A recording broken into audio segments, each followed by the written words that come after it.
Genesis chapter 1 verse 2. The earth was without form and void, and darkness was over the face of the deep waters.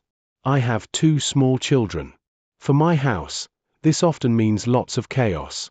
It feels like a never-ending battle bringing order to the house.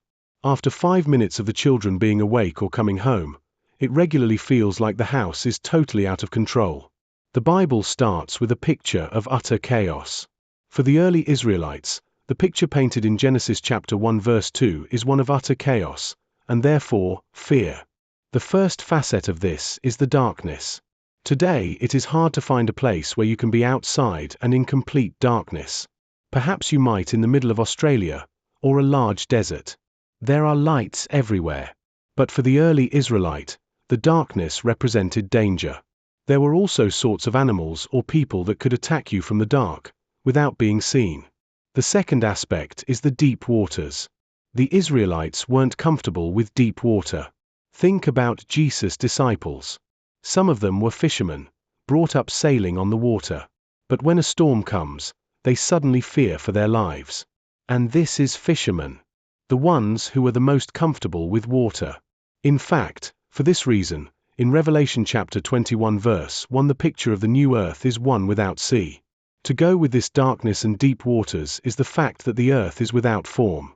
There is nothing firm on which you can stand or even hold.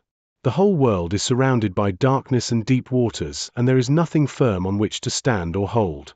How terrifying is that picture? I wonder if you were going to start a religious book, is this the first picture you would paint? Why does God start with this story? By the end of this first story in Genesis 1, God has turned this frightening chaos into a beautiful picture of order.